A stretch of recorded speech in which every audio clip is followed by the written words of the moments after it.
I want to welcome all of you. Akiva Tor from our foreign ministry. Yaron, thank you for all your work to make this happen. It's interesting that the one ambassador here is from the Czech Republic. Says something. They were our greatest friends in the most difficult days. Israel fought its 1948 War of Independence with Czech rifles. But the relationship is not just a relationship between Czech and Israel, it's between the Czech people and the Jewish people. It says something about your friendship, which is reciprocated, and we will never forget it. We're going to talk about something we don't forget today, but I want to thank you for taking the time to be here today. This is a very important episode to remember, simply because so many people have forgotten it. Now, I think there are two reasons why they forgot it. The first reason, frankly, is because of the Holocaust. Because it is such a seismic event in the history of our people that it sort of blocked everything else out. It blocked out not only other tragedies that were happening at the same time, but it also blocked out Jewish tragedies that go by centuries. Something I've spoken about in the past, how people don't even remember anti-Semitic acts that claimed attacks against Jews. They claimed tens of thousands and sometimes hundreds of thousands of lives because Hitler and the Holocaust has sort of been the great sun that blocks all the anti-Semitic stars out of the sky and makes it difficult to see. The second reason is, of course, the Jewish refugees were settled. Most of them, the vast majority of them, in Israel. And they were settled not without difficulties. Maybe someone will speak about that later.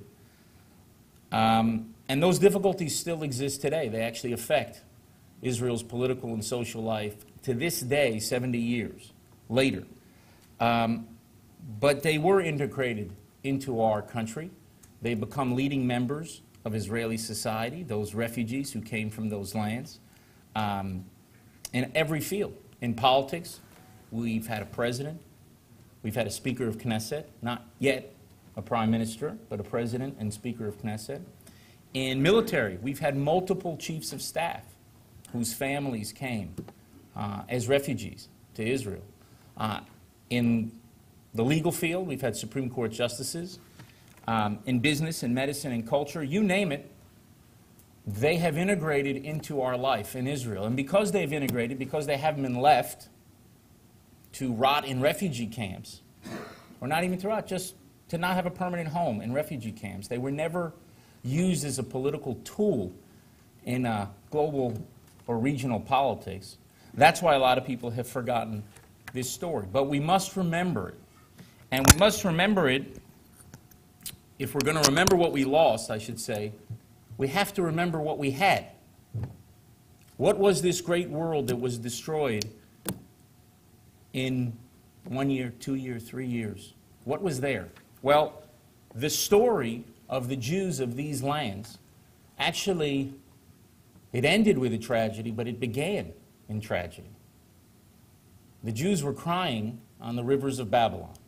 The original Jews who moved to these lands moved after the destruction of the first temple by Nebuchadnezzar in 586 BC.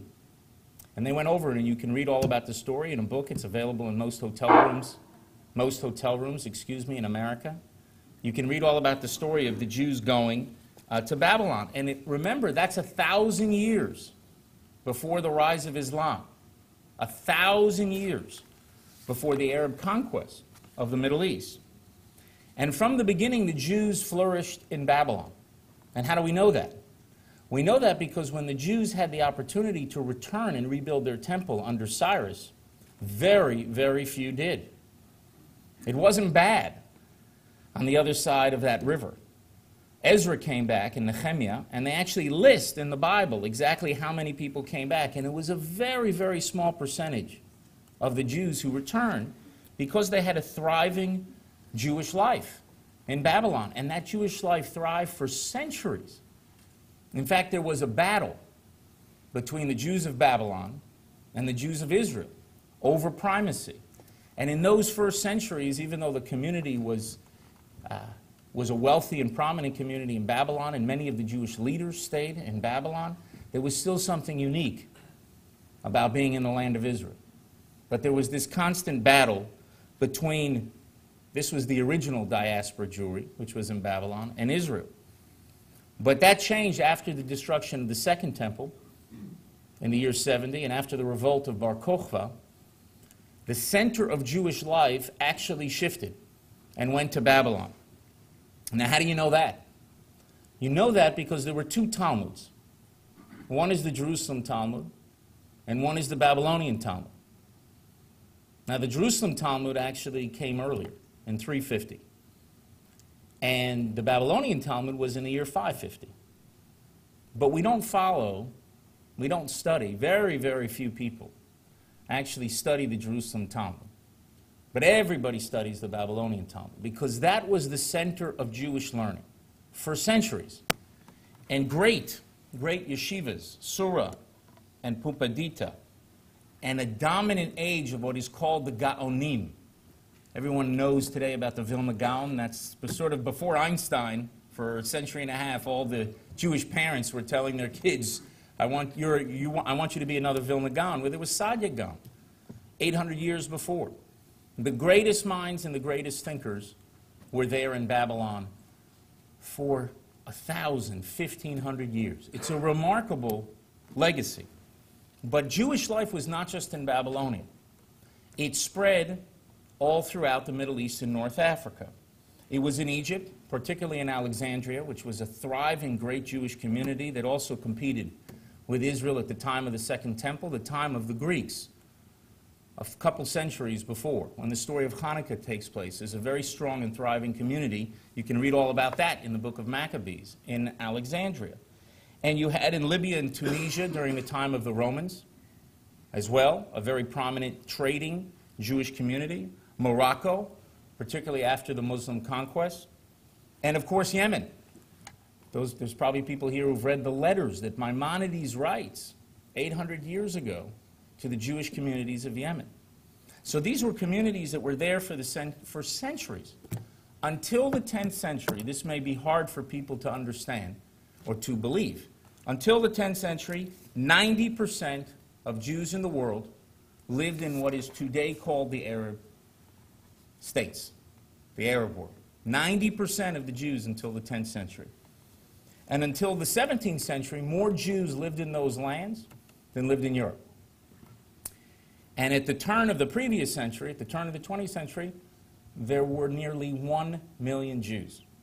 1 million Jews who lived in these lands. In 1939, 1/3 of Baghdad was Jewish. 1/3. That's a higher percentage than the Jews of Warsaw, and Warsaw was seen as a Jewish city, and a higher percentage than the Jews of New York City, which was also seen as a Jewish city. There was a thriving culture. You had leaders in every field. This was a very prominent, substantive community that could trace its origins in these states back further than almost any peoples who lived with them and among them. And then in a matter of a few years, in the late 40s and early 50s, a massive expulsion occurred. 250,000 in Morocco, more than 100,000 in Algeria, Iraq, and Tunisia, more than 50,000 in Egypt and Yemen, more than 25,000 in Libya, Turkey, and Iran, and the list goes on and on. 850,000 in all. And that's shocking for such a short amount of time. Now, that's not to say that there wasn't anti-Semitism before in the Muslim world.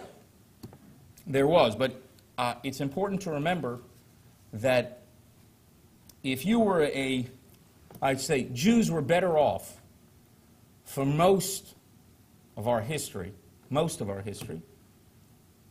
when you had both Islam and Christianity as faiths, living in the Muslim world than they were living in the Christian world. That's changed in the 21st, 20th, and the 21st century.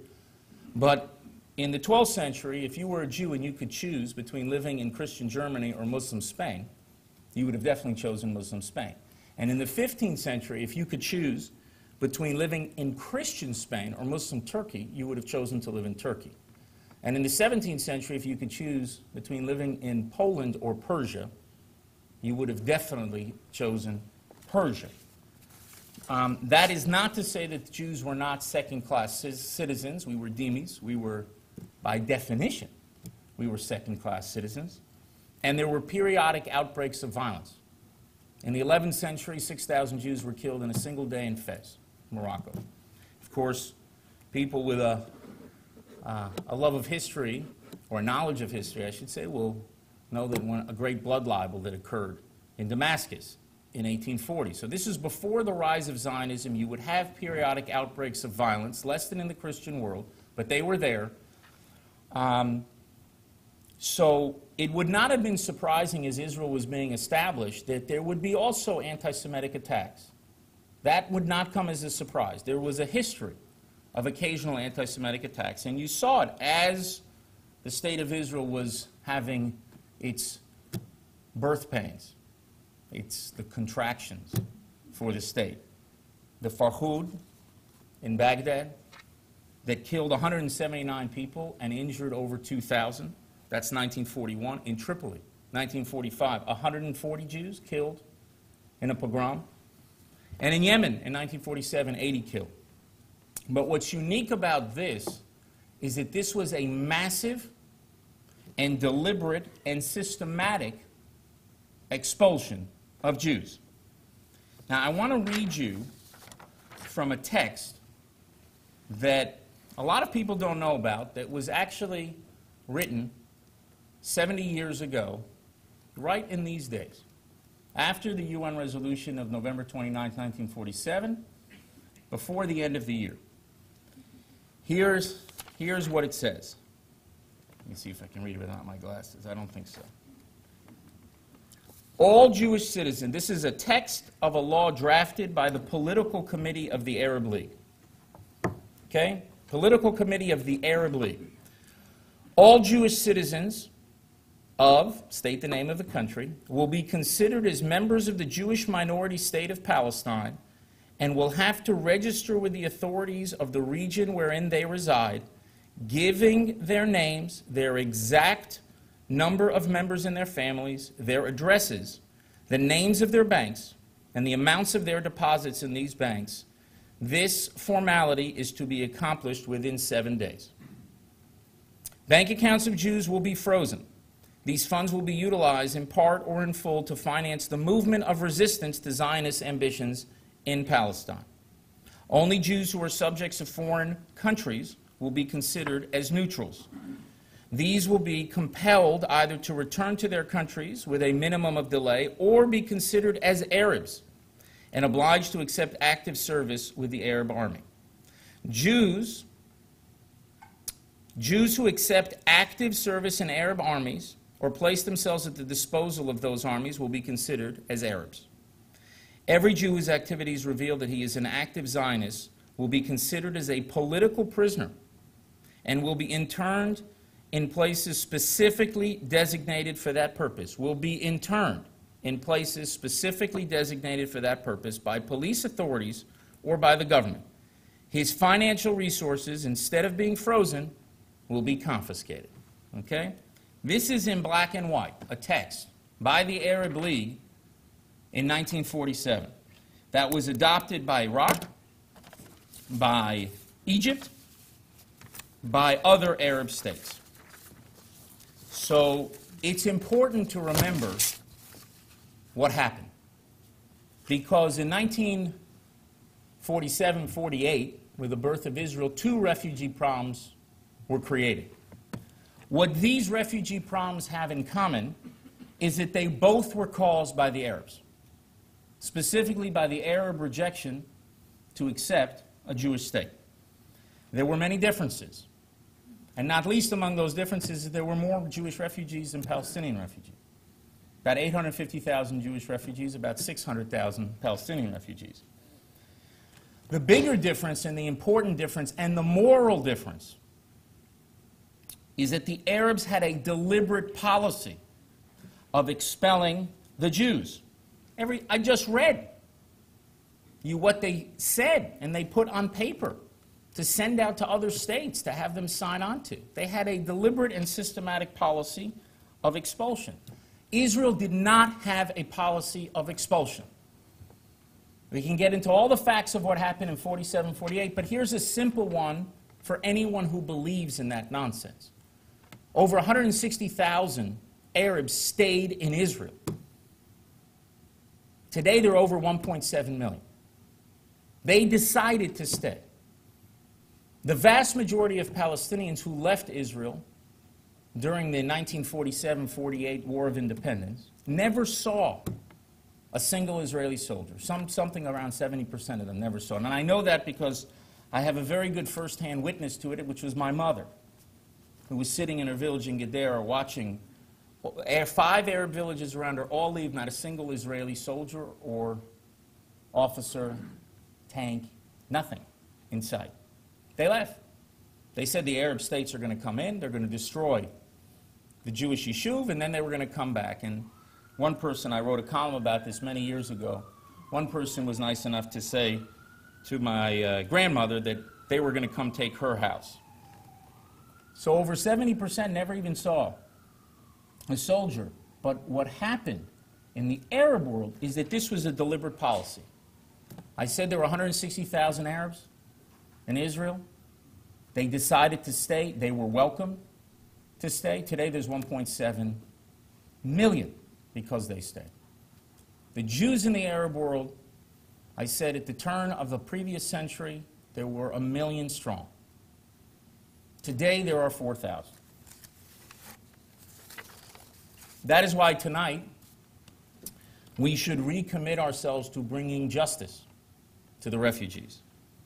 But the ones who deserve justice most are the ones who are mentioned least, the Jewish refugees from the Arab world. So thank you for joining us to remember them tonight. Rest assured, Israel has not and will not forget them. Thank you.